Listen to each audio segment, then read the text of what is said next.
सांडू आयुर्वेद गौरव, गौरव तपश्चर्या का, आयुर्वेद के सम्मान का। पद्म भूषण वैद्य देवेंद्र त्रिगुणा आप में चिकित्सक, विचारवंत और उत्तम प्रशासक नेता, ये त्रिवेणी संगम है। हेतौ लिंगे प्रशमने रोगाणाम अपुनर्भवे ज्ञानम चतुर्विधम यस्य स राजार्हो भीषक्तमः। आप गत 32 सालों से आयुर्वेद की सेवा में व्यग्र हैं। आप भारत के राष्ट्रपति आदि प्रख्यात व्यक्तियों के चिकित्सक हैं।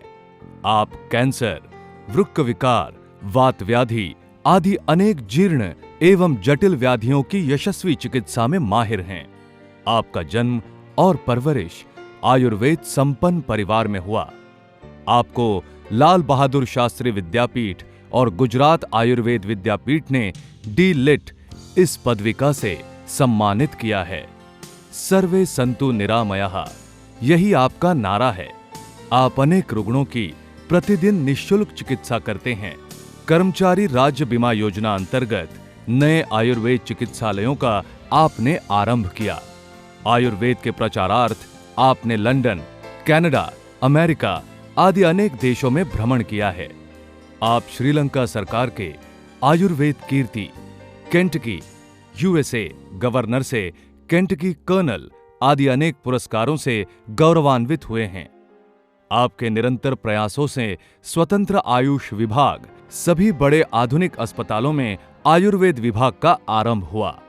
आपने ऑल इंडिया आयुर्वेद कांग्रेस का महासचिव पद निभाया है और दूसरी बार अध्यक्ष पद का कार्यभार संभाल रहे हैं। आधुनिक जीवन शैली और आयुर्वेद के सिद्धांत का समन्वय करके आयुर्वेदिक पाठ्यक्रम को अच्छा स्तर प्रदान करने में प्रयत्नशील हैं। आप सीसीआईएम के उपाध्यक्ष पद पे विराजमान थे। आप दिल्ली सरकार के आयुर्वेद के सल्लागार हैं। काम करो ऐसा कि पहचान बन जाए, हर कदम ऐसे चलो कि निशान बन जाए। यहां जिंदगी तो सब काट लेते हैं, जिंदगी ऐसे जियो कि मिसाल बन जाए। आज 8 मई 2016 के दिन सांडू स्थापना दिन के अवसर पर सांडू आयुर्वेद गौरव यह पुरस्कार आपको प्रदान करते हुए हमें अभिमान है। अत्यंत आदरपूर्वक पद्मभूषण वैद्य देवेंद्रजी त्रिगुणा यांना व्यासपीठावर इथं आपण पाचारण केलं आणि त्याचबरोबर वैद्य प्रभाकरजी सांडू आणि शशांकजी सांडू या दोघांनीही व्यासपीठावर इथे यायचंय, स्थानापन्न व्हायचंय आणि आज हा आयुर्वेद गौरव पुरस्कार प्रदान करताना अत्यंत आनंद होत आहे।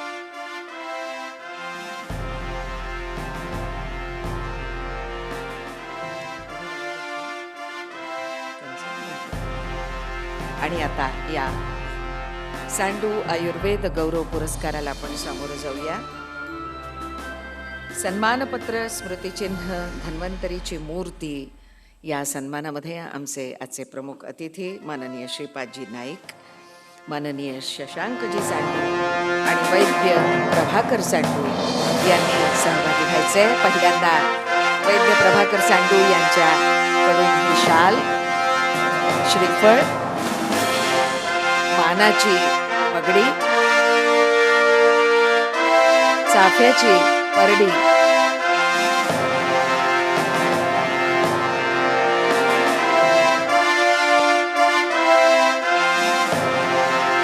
फळांची ही सुंदर नैसर्गिक अशी भेट,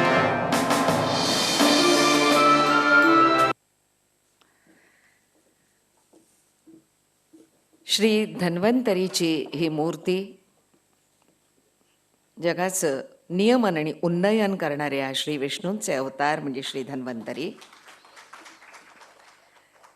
यानंतर हे सन्मानपत्र, आपली सगळी कारकीर्द सुवर्णाक्षरांनी लिहावी अशी कारकीर्द आहे आणि या दिवसाची आठवण आपल्याला राहावी असं हे सन्मान चिन्ह यासोबतच आम्ही आपल्याला प्रदान करत आहोत।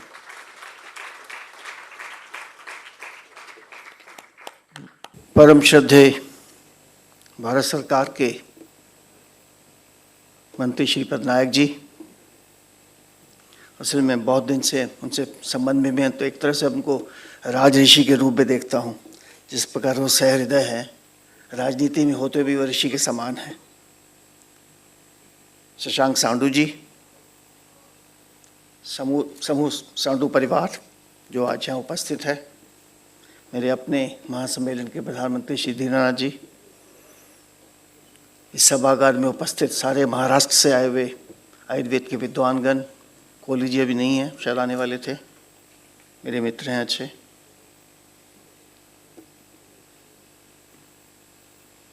दो तीन वर्षों से इस प्रोग्राम में आने का कार्यक्रम चल रहा था लेकिन नहीं हो पाया समय, लेकिन इस दफ़ा विजय सांडू जी दिल्ली में आए थे, शशांक जी से भी बात हुई, लेकिन प्रोग्राम बनाया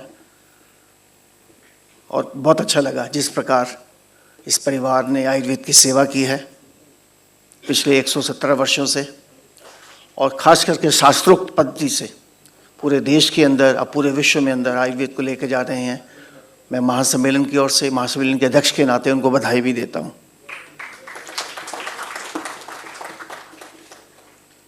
मैंने अभी नायक जी से परमिशन भी मांग ली है कि जो मुझे बोलना था मैं भी बोलूँगा, क्योंकि फिर बाद में मुझे दिल्ली वापस जाना है।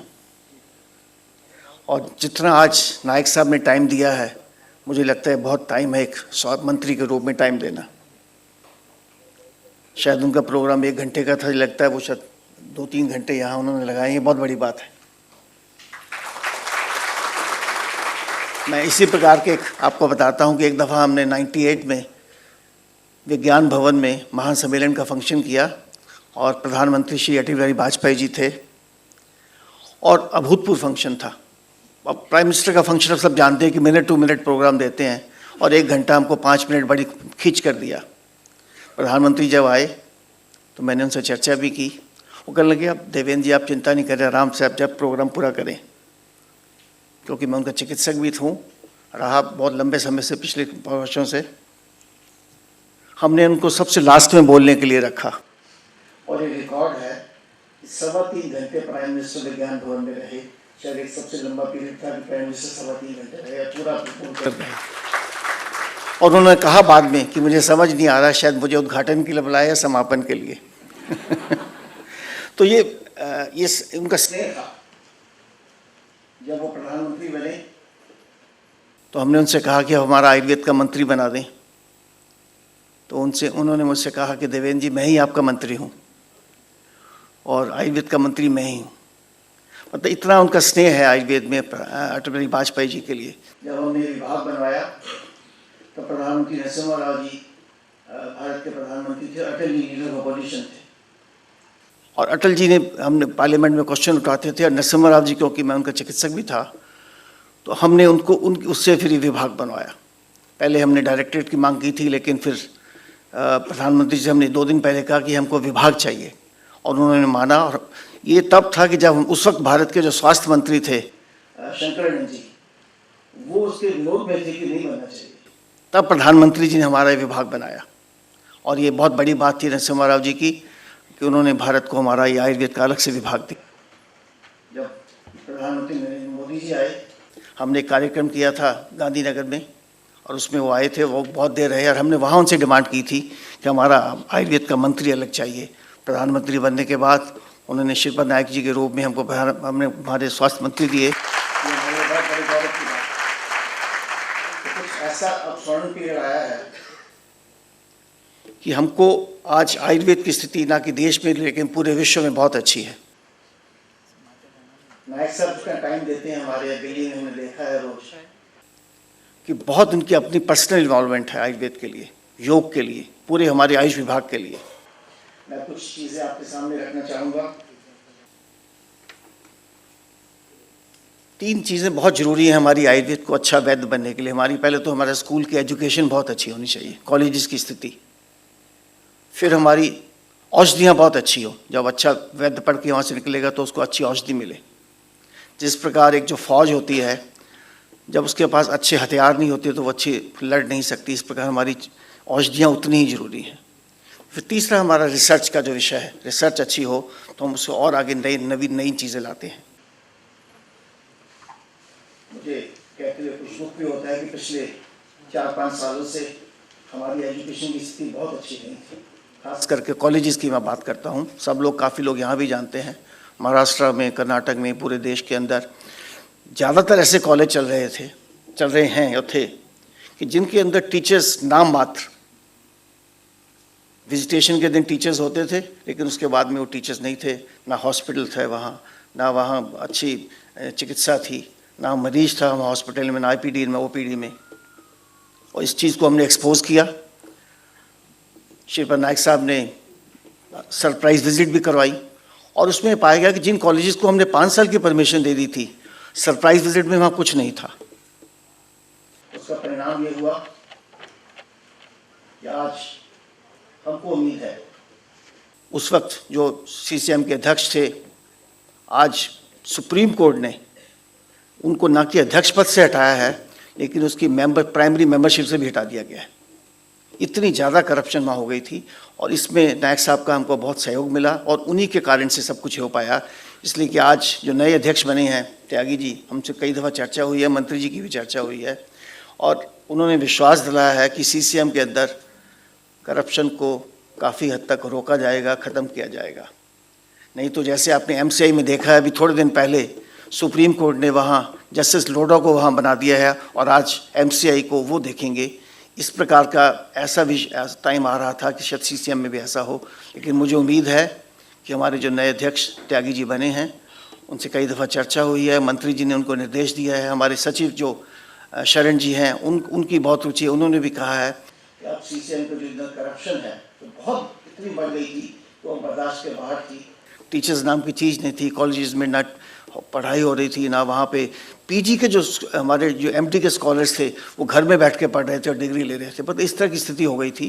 लेकिन मुझे उम्मीद है कि अब हमारे सीसीएम में कुछ एजुकेशन का सिस्टम अच्छा बदलेगा। एक मैं और आपको बताना चाहूँगा कि जो कोर्स है हम उसको दोबारा रिव्यू कर रहे हैं। अभी 3 जून को जामनगर आयुर्वेद यूनिवर्सिटी में वहाँ मीटिंग रखी गई है। वहाँ पे सीसीएम को जो कैरिकुलम है उसको हम रिव्यू करेंगे फिर, और जो आयुर्वेद में कोर्स होगा, जहाँ की वहाँ से हमारा विद्यार्थी जब पढ़कर निकले तो उसको इतना अनुभव हो और इतना उसको विश्वास हो कि मैं जब बाहर जाके चिकित्सा करूँगा, चाहे यूजी हो पीजी हो, कि वो आयुर्वेद की चिकित्सा कर पाए। आप जब समाज में बैठते हैं, आपको वैद्य के नाते, शब्द से कोई भेद नहीं, आप डॉक्टर भी लिख सकते हैं, वैद्य भी लिखें, लेकिन जब आप आपको अच्छे आयुर्वेद के डॉक्टर या वैद्य बना के वहाँ समाज में बैठेंगे तो आपका ज़्यादा ज्ञान बढ़ेगा, समाज में आपकी प्रतिष्ठा बढ़ेगी, आप दूसरे दर्जे के डॉक्टर नहीं होंगे, ऐसा मेरा अपना मानना है। इस प्रकार हम सीसीएम में सेंट्रल एजुकेशन में हम काफ़ी रिफॉर्म्स करने जा रहे हैं। हमारा मंत्रालय का बहुत सहयोग है, विशेष करके मंत्री जी का, सचिव जी का, ये बहुत बड़ी बात है। बहुत दिनों के बाद हमको एक ऐसा अच्छा हमको जोड़ी मिली है। दूसरी मैं बात करना चाहूँगा रिसर्च की। रिसर्च में भी हमारे पिछले कुछ वर्षों से बहुत अच्छी रिसर्च नहीं हो रही थी, लेकिन अभी जो हमारे डीजी नए आए हैं, करतार सिंह धीमान, उनकी आयुर्वेद में रुचि है, वो आयुर्वेद के फंडामेंटल्स पर रिसर्च करना चाहते हैं, ना कि मॉलिक्यूल्स पे। तो उसमें बहुत सारी चीज़ों को हमने कहा है कि इसको टाइम बाउंड करो। पिछले 40 सालों से रिसर्च काउंसिल ने जो कुछ हमको दिया है उसको बताओ लोगों को, और वैद्य समाज को मिले क्या क्या रिसर्च ने किया है, और कुछ अब उसको नई चीज़ों की पद्धति पे लाओ ताकि इसको टाइम बाउंड करें। हमारे ऋषियों ने जो हमारी आयुर्वेद पद्धति को बनाया है उसको हम द्वारा रिवाइव करके जो कुछ हाँ उसको चेंज कर सकते हैं वो करें। रिसर्च तो ऐसी चीज़ है कि नई नई चीज़ें इसमें जुड़नी चाहिए, और वो अब रिसर्च काउंसिल प्रयास कर रही है। उसके लिए कमेटी भी बनाई है, हमारी साइंटिफिक एडवाइजरी बोर्ड भी है, कमेटीज़ भी है, उसमें नए नए सुझाव आएंगे, उन सब का हम प्रयास कर रहे हैं। बहुत सारी चीज़ें इन दिनों में नई हुई हैं। हमारे मंत्री जी बहुत इनिशिएटिव लेते हैं। हमारे रेलवे के जो मिनिस्टर हैं सुरेश प्रभु जी, हमारे मित्र भी हैं, हमारे मरीज भी रहे हैं बहुत लंबे समय से। इस दफ़ा हमने उनसे चर्चा की कि रेलवे के अंदर आयुर्वेद का कोई विभाग नहीं है। मुझे कहते हुए बड़ी खुशी होती है जब हमने बजट से पहले उनसे मीटिंग की तो जो उनका विभाग है हेल्थ का, वो बिल्कुल राजी नहीं था, लेकिन मंत्री जी ने कहा कि नहीं मैं करना चाहता हूँ। उन्होंने श्रीपद नायक साहब से टेलीफोन पे बात की, मेरे सामने बात की, और रेलवे के बजट में उन्होंने उसमें रखा है कि जो रेलवे के जो 5 बड़े अभी हॉस्पिटल्स होंगे उसके अंदर जल्दी ही आयुर्वेद और आयुष विभाग खोला जाएगा, ऐसा उन्होंने। इसी प्रकार हमारा एक ESI कॉरपोरेशन है, उसके अंदर एक बहुत बड़ा विभाग है। मैंने मंत्री जी से चर्चा की थी कि हमारे अभी सब लेबर मिनिस्टर हैं, उनकी भी बहुत रुचि है, लेकिन हम उसमें काफ़ी एक्टिवली काम कर रहे हैं। अभी 3-4 नई चीज़ें हमने उसमें जोड़ी हैं। एक तो वहाँ मेडिकल कमिश्नर आयुष का कभी पद नहीं था, उसको हमने बना दिया और वहाँ मेडिकल आयुष पद लगा भी दिया गया है। आयुर्वेद के एडवाइज़र का पोस्ट बहुत दिन से वहाँ खाली पड़ी थी ESI कॉरपोरेशन में, वो भी भर दिया गया है। जल्दी ही 2-4 दिन में आयुष के जो एडवाइज़र होंगे वो भी उसको ज्वाइन करेंगे। और एक ऐसा निर्णय लिया कि जितने भी हॉस्पिटल, रेफरल हॉस्पिटल हैं, कोई 35-36 हॉस्पिटल हैं ESI के सारे भारत में, उन सब में आयुर्वेद का, योग का और आयुष का विभाग होगा, ऐसा निर्णय लिया गया ESI कॉर्पोरेट। तो ये बहुत बड़ा ऐतिहासिक निर्णय किसी हो पा रहा है कि हमारा मंत्रालय लगा है। हमारे श्रीपद नायक साहब बहुत इंटरेस्ट लेते हैं, सब जगह चिट्ठी लिख रहे हैं। एक मैं और बताना चाहूँगा कि डिफेंस मिनिस्ट्री में हमने वहाँ भी प्रयास किया है, मंत्री जी ने चिट्ठी भी लिखी है डिफेंस मिनिस्टर को। जब अटल जी प्रधानमंत्री थे तब हमने प्रयास किया और वहाँ पर जो उनके बेस हॉस्पिटल्स थे दिल्ली में और पूना में, वहाँ पे हमने आयुर्वेद का शुरू करवाया।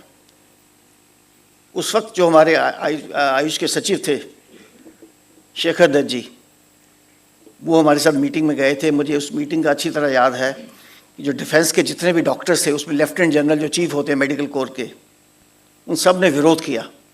लेकिन जो डिफेंस सेक्रेटरी थे उस वक्त अजय प्रसाद जी, क्योंकि उन्होंने परमिशन भी ले ली थी उस वक्त जो हमारे डिफेंस मिनिस्टर थे जॉर्ज फर्नांडिस, और उसमें उन्होंने कहा कि नहीं, हमको ये खोलना है, और उनको 1 महीने का टाइम दिया और वो वहाँ खुला बेस हॉस्पिटल दिल्ली में और पूना में, और 1 साल बहुत अच्छा चला। लेकिन फिर सरकार बदल गई, UPA गवर्नमेंट आ गई और वो फिर आस्ता आस्ता उसको डिरेल कर दिया और आज वो बंद हो गया 2 साल चलने के बाद। हम उसका प्रयास कर रहे हैं मंत्री जी के माध्यम से कि डिफेंस के अंदर फिर आयुष को और आयुर्वेद को खोला जाए। ऐसा मेरा मानना है कि वो भी जल्दी खुलेगा। हम बहुत सारे और नए इनिशिएटिव्स भी ले रहे हैं। एक भारत सरकार की राष्ट्रीय आयुर्वेद विद्यापीठ है, हमने बहुत 15-20 वर्ष पहले बनवाई थी। उसका मतलब ये था कि हमारी गुरु शिष्य परंपरा, उसका आज मैं उसका अध्यक्ष भी हूँ RAV का। उसमें हमने 2 कोर्स शुरू किए थे। असली उसका जो पीछे जो भावना थी कि जो हमारे गुरु लोग हैं, खास करके संहिताओं के, चरक, सुश्रुत, वाग्भट के, सुश्रुत के, और हमारे उस विद्या को कैसे ट्रांसफ़र किया जाए। उसमें उस वक्त जितने गुरु थे, चाहे हमारे उसमें जामनगर में थे, बॉम्बे में थे, नानल जी थे, वहाँ दिल्ली में भी थे, उन गुरुओं को हमने अपॉइंट किया। प्रियव्रत शर्मा जी थे, और उस विद्या को हमने MREV में ट्रांसफर किया। 2 वर्ष का कोर्स था उसमें, जो कि ऑलरेडी आयुर्वेद का MP लिया जाता था। और एक CRAE का कोर्स शुरू किया है, इसमें 1 वर्ष के लिए जो हमारे आयुर्वेद के जो चिकित्सक गुरु हैं, ऐसे गुरु जिनके पास आयुर्वेद की अच्छी चिकित्सा है, 30-40 मरीज हो जाते हैं, उनको हमने चिकित्सक गुरु बनाया है। ऐसे भारत के अंदर कोई 45 या 50 गुरु बनाए हैं, और उसके पास हर गुरु के पास कोई 2 या 3 विद्यार्थी हैं जो कि आयुर्वेद का ग्रेजुएट है। उसका एक एग्ज़ाम होता है, जो हमारा विद्यार्थी है उसको भी हम 30,000 रुपये महीना देते हैं, और गुरु को भी उससे ज़्यादा मानदंड मिलता है। इस प्रकार ये भी एक बहुत अच्छा चल रहा है, इसको हम और बढ़ाएंगे। सरकार ने इसको कहा है कि बहुत अच्छा प्रोग्राम है, और RAV को पूरे देश के अंदर ज़्यादा गुरु अपॉइंट किए जाए, ज़्यादा विद्यार्थियों को रखा जाए, ऐसा सरकार ने कहा है। और इसको हम प्रयास कर रहे हैं कि RAV के प्रोग्राम को पूरे देश के अंदर ले जाएँ। और सरकार ने ये भी कहा है, हमारे सेक्रेटरी साहब ने, कि जो देश के अंदर जो डॉक्टर्स के लिए कोर्स चल रहे हैं, चाहे विदेशी डॉक्टर्स के लिए, भारत के डॉक्टर्स के लिए, उसको भी RAV एक्रेडिट करे और एक ऐसा कोर्स बनाए जिससे कि हमारे जो मॉडर्न मेडिसिन के डॉक्टर्स हैं वो भी आयुर्वेद के बारे में ज्ञान कर ले। क्योंकि आपस में बड़ा विरोध रहता है आयुर्वेद के डॉक्टर्स का और मॉडर्न मेडिसिन के डॉक्टर्स का। लेकिन जो अच्छे डॉक्टर्स हैं मॉडर्न मेडिसिन के, वो समझते हैं, उनको आयुर्वेद चाहते हैं, आयुर्वेद और योग को। मैंने दिल्ली में खुद देखा कि आज सैकड़ों डॉक्टर्स, चाहे वो all India institute of Ayurveda के हैं या दिल्ली के हैं, बहुत सारे लोग डॉक्टर्स जो हैं वो आयुर्वेद के साथ इंटरेक्शन कर रहे हैं। आज देश के नहीं पूरे विश्व के डॉक्टर्स भारत की तरफ, आयुर्वेद की तरफ देखते हैं। सर, मैं आपके माध्यम से कहना चाहूँगा कि सरकार प्रतिबद्ध है, आप प्रतिबद्ध है आयुर्वेद के लिए, आयुष के लिए, लेकिन बजट हमारा बहुत कम है। सरकार चाहती है कि हम रिजल्ट्स बड़े अच्छे दें, हमारी रिसर्च बड़ी अच्छी हो, हमारा एजुकेशन सिस्टम ठीक हो, लेकिन जहाँ बजट की बात आती है, हम पिछले 20 वर्षों से डिमांड कर रहे हैं कि टोटल हेल्थ बजट का हमको 20% बजट दिया जाए। लेकिन इस साल भी हमको उम्मीद थी, सरकार ने हमारे 1800 या 2000 करोड़ रुपये मांगा था, लेकिन अभी भी वही बजट मिला 1000 करोड़। मैं आपके माध्यम से मंत्री जी, प्रधानमंत्री जी से रिक्वेस्ट करूंगा कि हमारे बजट को, टोटल हेल्थ बजट का आप 1000 करोड़ में या 2000 करोड़ में नहीं रखें, कम से कम 20% हेल्थ बजट का दिया जाए, क्योंकि आयुर्वेद जो है वो कॉस्ट इफेक्टिव है। कॉस्ट इफेक्टिव है, हमारा जो बजट बढ़ेगा तो हम ज़्यादा लोगों की स्वास्थ्य की सेवा कर पाएंगे, और इससे हम ना कि देश के अंदर हमारा हेल्थ का बजट भी कम होगा और हम लोगों को ज़्यादा अच्छा स्वास्थ्य दे पाएंगे। हम बहुत सारे नए इनिशिएटिव्स गवर्नमेंट ले रही है। अब जैसे अब मेडिसिन की बात है, जो कंपनीज़ हैं ये हमारा एक अभिन्न अंग है जो अब औषधियाँ बनाती है। अब बहुत कम वैद्य लोग जो हैं अब अच्छी औषधियाँ बना पाते हैं। एक आयुष प्रीमियम मार्क भारत सरकार ने अब किया है, और हमने ESI में तो अभी इसको लागू किया है, भी पास किया है कि वहाँ जो दवाई खरीदी जाएगी, जिस कंपनी के पास आयुष प्रीमियम मार्क होगा हम उसकी दवाई खरीदें, ताकि कंपनीज़ को हम इनिशिएटिव दें ताकि अच्छी क्वालिटी की मेडिसिन लोग खरीदें। ऐसे हमारी सरकार भी चाहेगी, हमारा विभाग आयुष भी उन लोगों को ज़्यादा प्रमोट करे जिनके पास आयुष प्रीमियम मार्क हो, ताकि अच्छी क्वालिटी की मेडिसिन हों। मैं सांडू जी से भी ये रिक्वेस्ट करूँगा, बाकी लोगों से भी हम करते हैं अच्छी कंपनी से, कि जब तक हमारी अच्छी औषधि नहीं होगी तब तक हमारा वैद्य अच्छी चिकित्सा नहीं कर पाएगा। विशेष करके एक अलग से आप यूनिट बनाएं भस्मों के लिए। हमेशा एक उंगली उठती रहती है हमारी भस्मों के लिए। हमारी भस्म एक ऐसी दवाइयाँ हैं, अब महाराष्ट्र के अंदर ओपीएम की दवाइयाँ मिलती नहीं हैं। अब मुझे नहीं लगता कि बगैर ओपीएम के कैसे वैद्य हमारा समाज जो है वो चिकित्सा कर पाएगा। एक्यूट जहाँ जहाँ इमरजेंसी मेडिसिन आ जाती है, किस प्रकार आप उनकी दर्द को कम कर पाओगे, किस प्रकार आप उसकी मोशंस को रोक पाओगे, ये बहुत बड़ा अभाव है हमारे चिकित्सकों के लिए। तो आप ये भी यहाँ सरकार से मांग करें कि हमारे आप एक भस्मों की अलग अच्छी यूनिट बनाएं, और जो हमारे ओपीएम कंपाउंड जो बहुत सारे देशों में प्रदेश में बनते हैं, यहाँ है ही नहीं बहुत सालों से। यहाँ के वैद्य लोग जो हैं वहाँ से यूपी से, दिल्ली से दवाइयाँ मंगाते हैं, जो कि बहुत बड़ा अभाव है। तो मैं आज मंत्री जी के माध्यम से ये कहना चाहूँगा कि ये भी जहाँ जहाँ हमारी दवाइयाँ नहीं मिलती हैं, वो भी अच्छी औषधियाँ बनाएं, ताकि हम वैद्य लोगों को अच्छी औषधि मिले और अच्छे रेट में भी मिले। बहुत महंगी नहीं होनी चाहिए। ये भी कंपनी लोगों का फ़र्ज़ है। एक मैं सब कंपनीज़ को आज यहाँ से आह्वान करता हूँ मंत्री जी के माध्यम से, जितनी आयुर्वेद की कंपनियाँ हैं उनकी ग्रोथ बहुत, ना कि देश में पूरे विश्व में बढ़ रही है, उनको चाहिए कि अपनी जो उनकी बचत होती है उसका 10% कम से कम मिनिमम रिसर्च पे और प्रचार पे खर्च करें आयुर्वेद पर। जब तक आप रिसर्च पे खर्च नहीं करेंगे, प्रचार पे खर्च नहीं करेंगे, आयुर्वेद समाज से जुड़ेंगे नहीं, आयुर्वेद के लोगों से मिलेंगे नहीं, तब तक कंपनी का उतना भला नहीं होता। ठीक है, हर आदमी बेच लेता है दवाई को, लेकिन आप ना रिसर्च पे आगे हो पाएंगे, ना आप वैद्य लोगों से जुड़ पाएंगे। तो इसलिए मैं सांडू जी से भी रिक्वेस्ट करूँगा, बाकी कंपनी से हमने कहा है कि आप सब लोग मिल के प्रयास करें कि अच्छी दवाइयों के साथ साथ आप अपनी रिसर्च पे भी आप कंपनी जाके, ये सरकार का ही फर्ज नहीं है। जितनी एलोपैथिक कंपनी है वो रिसर्च पे बहुत खर्च करती है, और ये हमारी जो आयुर्वेद की कंपनी रिसर्च पे नहीं के बराबर खर्च करती है। तो मैं आज इस प्लेटफॉर्म से फिर रिक्वेस्ट करूँगा कि आयुर्वेद की कंपनियों को आगे आना चाहिए और मिलकर प्रयास करें कि रिसर्च में भी आगे आएँ और प्रचार में भी आगे आएँ। इसी प्रकार जहाँ विश्व में आयुर्वेद की बात है, मैं आपसे कहना चाहूँगा कि 79-80 में जब हम पूरे विश्व में आयुर्वेद के लिए गए, और इसमें विशेष मैं महर्षि महेश योगी जी को याद करूँगा, वो आयुर्वेद में पूरे विश्व में को लेके गए। उस वक्त आयुर्वेद को शायद ही कोई जानता था। मैं पिताजी के साथ उन दिनों में शुरू में जो अमेरिका सारा, शायद ही कोई ऐसा देश रहा हो जहाँ हम आयुर्वेद के लिए नहीं गए। और उस वक्त बॉम्बे से भी वैद्य श्री राम शर्मा जी थे, राम गोपाल जी थे, कितने लोगों को हम लेके गए। सारे भारत तकरीबन 100-150 वैद्य लोगों को पूरे विश्व में घुमाया। और शायद ही अमेरिका की कोई ऐसी यूनिवर्सिटी रही हो, चाहे वो हार्वर्ड थी, चाहे वो प्रिंसटन यूनिवर्सिटी थी या स्टैनफोर्ड थी, जहाँ आयुर्वेद के जाकर पूरे विश्व में जाके वैद्य लोगों ने लेक्चर्स नहीं दिए। हजारों डॉक्टर्स आज अमेरिका में आयुर्वेद की चिकित्सा कर रहे हैं, लेकिन अभी भी चिकित्सा के रूप में मान्यता नहीं है। वहाँ के जो हमारे वैद्य लोग जाते हैं, लेक्चर्स जरूर करते हैं, लेकिन हमारी औषधि को भी मान्यता नहीं है। हम सरकार के माध्यम से प्रयास कर रहे हैं। अभी MOU साइन हो रहा है भारत सरकार और अमेरिका के यूनिवर्सिटीज़ में कि कैंसर के ऊपर रिसर्च के लिए वो रिसर्च कर रहे हैं। बहुत अच्छी चिकित्सा आयुर्वेद में मिल सकती है कैंसर की, अगर हम प्रयास करें तो। नायक साहब, जिनेवा में हर वर्ष WHO की कॉन्फ्रेंस होती है। हम तकरीबन 10 वर्ष तो लगातार जाते रहे जब महर्षि जी के साथ थे, और भारत सरकार के साथ भी जब हमारी CP ठाकुर जी मिनिस्टर थे, उसके बाद में शैलजा चंद्रा हमारी सेक्रेटरी थी, हम 3-4 वर्ष लगातार गए। और हमारी कंपनी जो आयुर्वेद की, उन्होंने भी जाके वहाँ डेमोन्स्ट्रेट किया। हमने वहाँ सैकड़ों लोगों को नाड़ी से देखा, बहुत लोगों को देखा, योग का डेमोन्स्ट्रेशन किया। ये तब था जब हमारा आयुष विभाग था, मंत्रालय नहीं था। ये भी 2000 की बात है, 2001 की, और बहुत पॉपुलर हुआ। लेकिन पिछले जब से 10 वर्ष यूपी की गवर्नमेंट रही, इसमें आयुर्वेद नगण्य रहा।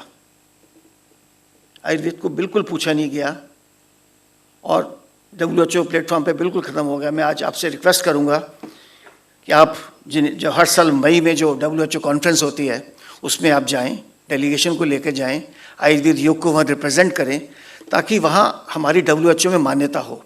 हमारे जो स्टूडेंट्स आज UG PG निकलते हैं, पूरे उनको विश्व में कहाँ कहाँ उनको मान्यता मिलेगी उनको पता हो। ये WHO एक ऐसा प्लेटफॉर्म है जहाँ पूरे विश्व के हेल्थ मिनिस्टर्स आते हैं, हम उनको जाके इंटरेक्ट करें और WHO में हमारा आयुर्वेद का रिप्रेजेंटेटिव हो।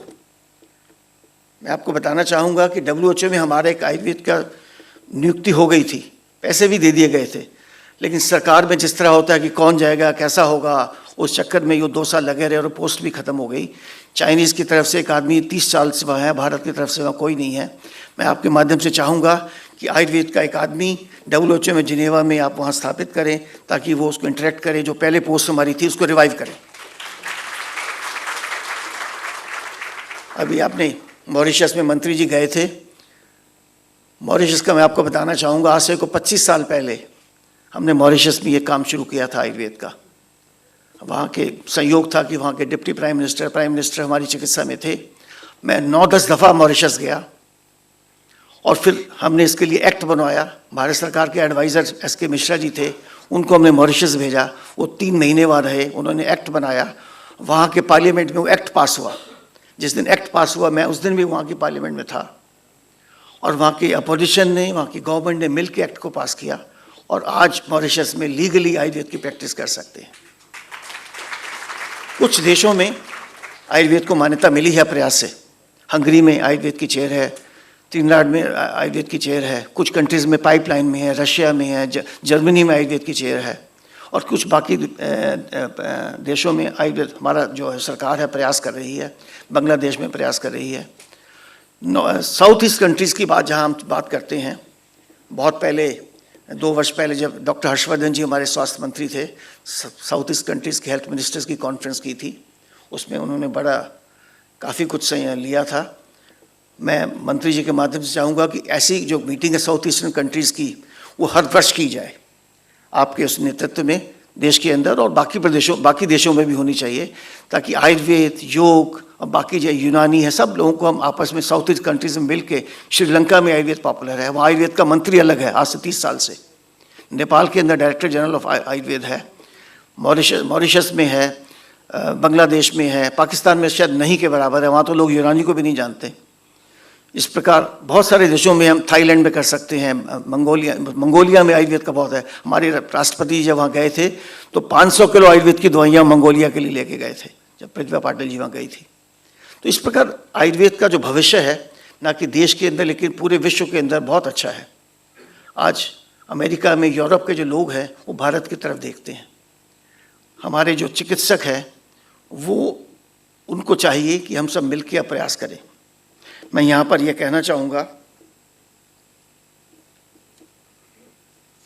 जब मैंने आयुर्वेद की चिकित्सा शुरू की, मैं बात करता हूँ 74 की, जब कॉलेज से पढ़ कर आए, तो उन दिनों में हर आदमी जो आजकल स्टूडेंट सब निकलते हैं, हर आदमी को लगता है कि मैं डॉक्टर बनना चाहता हूँ। दिल्ली के अंदर नीमा भी थी और महासम्मेलन हमारा, जिसका मैं अभी अध्यक्ष भी हूँ, दिल्ली के इंद्रप्रस्थ सभा। तो हमारे जितने दोस्त थे हम सब नीमा के मेंबर बन गए, क्योंकि हर आदमी अपने को डॉक्टर समझता है, वो अपने आयुर्वेद को अलग समझता है। और कॉलेज में भी स्थिति यही थी कि जब हम आयुर्वेद का कोर्स उसमें जाते थे क्लास में, तो बच्चे आधे से कम होते थे। लेकिन जब को मॉडर्न मेडिसिन का डॉक्टर पढ़ाने आता था, क्योंकि उन दोनों में अलग अलग पढ़ाया जाता था और वो क्लास फुल होती थी, तो बच्चों को मतलब शुरू से कॉन्सेप्ट जो दिमाग में इन्फिनिटी कॉम्प्लेक्स था। ये मैं यही आज कहना चाहता हूँ कि जो हमारा विद्यार्थी कॉलेज से पढ़कर निकले, वो गर्व से कहे कि मैं आयुर्वेद का ग्रेजुएट हूँ, आयुर्वेद का पोस्ट ग्रेजुएट हूँ। उसको समाज में मान्यता तभी मिलती है और आयुर्वेद की वो चिकित्सा करे। मेरा कोई विरोध नहीं है डॉक्टर शब्द से, आयुर्वेद के शब्द से, या जो अगर आपको अधिकार मिला है मॉडर्न मेडिसिन का वो आप इस्तेमाल करें जो सरकारी लेवल पे मिला है, मेरा उसका भी कोई विरोध नहीं है। लेकिन अगर हमारा आयुर्वेद का ग्रेजुएट आयुर्वेद की चिकित्सा ही नहीं करता, खुशी मुझे ये है कि आज मध्य प्रदेश, आज महाराष्ट्र में काफ़ी बच्चे जो नए निकल रहे हैं वो आयुर्वेद की चिकित्सा कर रहे हैं, उनका रुझान हुआ है पिछले 10-12 सालों से। लेकिन नॉर्दर्न इंडिया में ये नहीं नजर आ रहा। आज हम बहुत सारा देखते हैं यूपी में, दिल्ली में, सब जगह, पंजाब में, वहाँ अभी भी ग्रेजुएट 90% से ज़्यादा वो मॉडर्न चिकित्सा करता है, उससे आयुर्वेद का ह्रास हो रहा है। तो मैं जो आपको बताने लगा था कि उस वक्त जो हम पढ़ के निकले तो हम नीमा के मेंबर इसलिए बने, पहले तो ये था कि उस वक्त इसलिए बन गए थे कि एक वो स्कूटर, एक वेस्पा स्कूटर होता था, वो उन्होंने बुकिंग में उनको मिलता था, इसलिए बन के भी स्कूटर मिल जाएगा बगैर नंबर। लेकिन हम उनके कुछ कोर्सों में पहले गए, जो उनके जो लेक्चर्स होते थे, डॉक्टर्स को बुलाते थे जो फेमस डॉक्टर्स होते थे, और उनका हम लेक्चर सुनते थे। और वो जो डॉक्टर्स आते थे उनके हम फीडिंग एजेंट थे, जो हमारे आयुर्वेद के जो ग्रेजुएट्स थे, जो हमारे अपने इंटीग्रेटेड डॉक्टर्स थे, हम उनको मरीज भेजते थे और वो हमको इन्फीरियर समझते थे। मैंने 3-4 लेक्चर्स के बाद उनसे कहा कि आप आयुर्वेद के विद्वानों को क्यों नहीं बुलाते इसमें, जबकि हम आयुर्वेद के ग्रेजुएट हैं, आयुर्वेद के हम पोस्ट ग्रेजुएट हैं। लेकिन उनके पास कोई जवाब नहीं था, क्योंकि वो कॉम्प्लेक्स था दिमाग में कि हमको सब डॉक्टर ही रहना, हमको वैद्य जुड़ना नहीं है, वैद्य समाज से या महासम्मेलन से। तो ये मैं इसलिए बताना चाहता हूँ कि हमको समाज के अंदर वैद्य के रूप में स्थापित करना है। उन दिनों में मुझे याद है कि इमरजेंसी का भी टाइम था, भारत के हमारे डिप्टी प्राइम मिनिस्टर, बाद में डिप्टी PM हुए, बाबू जगजीवन राम जी, उनकी हम चिकित्सा कर रहे थे और इतने बीमार हुए कि डॉक्टर्स उनको ठीक नहीं कर पाए। और उस वक्त डॉक्टर करण सिंह स्वास्थ्य मंत्री थे, उन्होंने पिताजी को फ़ोन किया कि ऐसे ऐसे बाबूजी बहुत बीमार हैं उनको। तो पिताजी ने मना किया कि मैं देखने नहीं जाता किसी को भी, चाहे कोई भी हो। लेकिन प्रकाश विश्व शास्त्री एक होते थे, वो भी हमारे मित्र थे, डॉक्टर करण सिंह जी ने कहा कि नहीं, अब बाबूजी बहुत बीमार है, आयुर्वेद के लिए देखने नहीं चाहिए। मुझे अच्छी तरह याद है कि मैं उनके साथ देखने गया, हम भी नए नए अभी वैद्य बने थे। और सहयोग की बात है, यश मिलना होता है कि 4-5 दिन के अंदर बाबूजी बिल्कुल ठीक हो गए और वो ऑफिस में बिल्कुल चले गए, जबकि उनको ऑक्सीजन वगैरह सब हॉस्पिटल में लगी थी और डॉक्टर्स बड़े हैरान थे। और तब हमारी जो देश के मूर्धन्य डॉक्टर थे, चाहे मिलिट्री के थे, क्योंकि उसके बाद में डिफेंस मिनिस्टर भी थे, और उन सब डॉक्टर्स ने कहा कि हमको सबको मिलकर प्रयास आयुर्वेद के साथ करना चाहिए ताकि व्यक्ति अच्छा ठीक हो। और यही एक कारण था कि हम लोग डॉक्टर्स के साथ मिलकर आयुर्वेद को हम आगे बढ़ा के गए। उस वक्त जो हमारे प्रधानमंत्री थे मोरारजी भाई देसाई, मैं उनको भी आज याद करूँगा, उनकी आयुर्वेद में बड़ी अगाध प्रगाढ़ श्रद्धा थी। चिकित्सक के नाते भी मेरे संबंध था, लेकिन वैसे भी संबंध हम रहे, और वो हमारी आयुर्वेद की काफ़ी सारी मीटिंग्स में आए, उन्होंने आयुर्वेद को बढ़ावा दिया।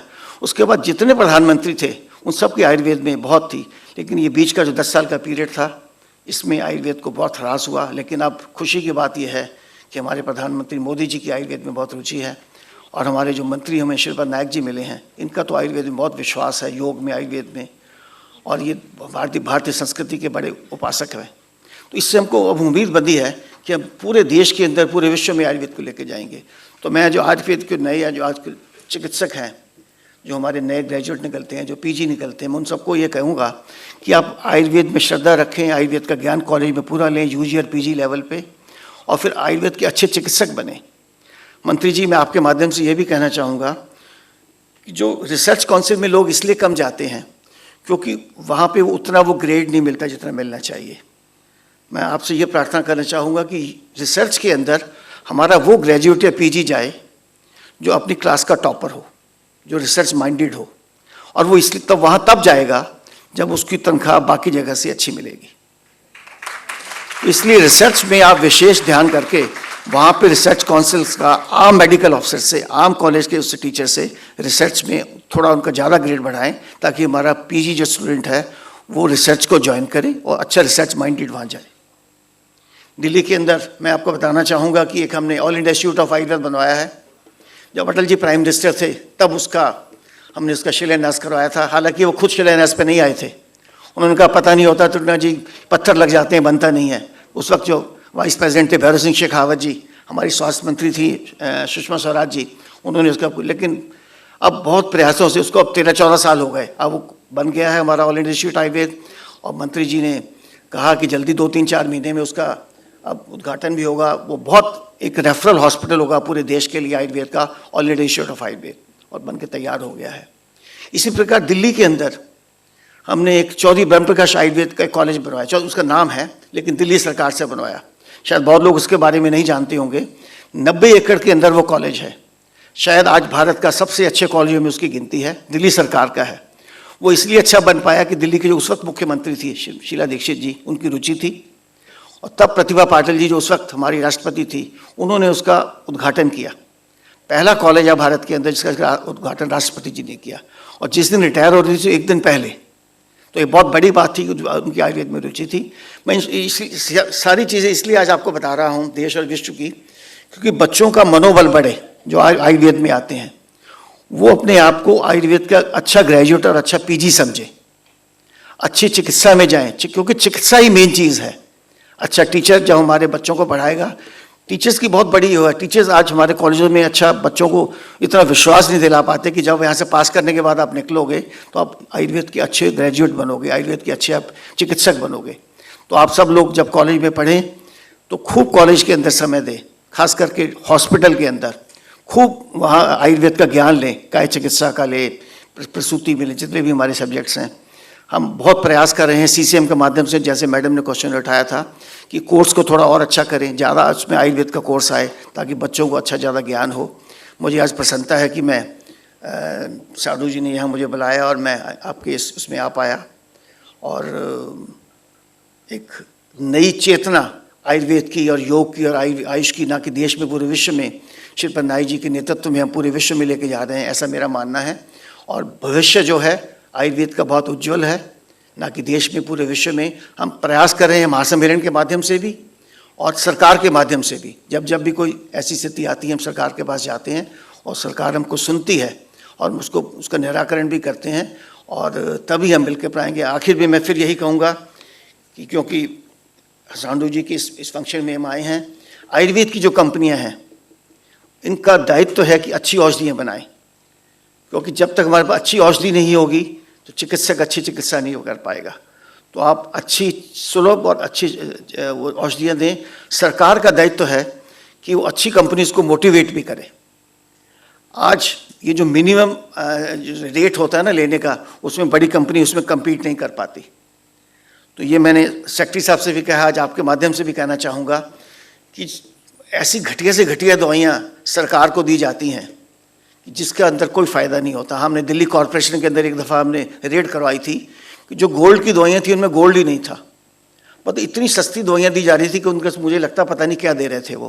तो इससे आयुर्वेद का नाम बदनाम होता है। अच्छी औषधि होगी डॉक्टर के पास, आयुर्वेद के चिकित्सक के पास, तो उससे मरीज को फ़ायदा होगा, देश का आयुर्वेद का नाम होता है। इसलिए कंपनीज़ को चाहिए कि अच्छी औषधियों का निर्माण करें, उसके अंदर जो घटक द्रव्य हों अच्छे से अच्छा लें, सस्ती दवाइयाँ ना खरीदें, और गोल्ड की दवाइयाँ भी अच्छी बनाएं।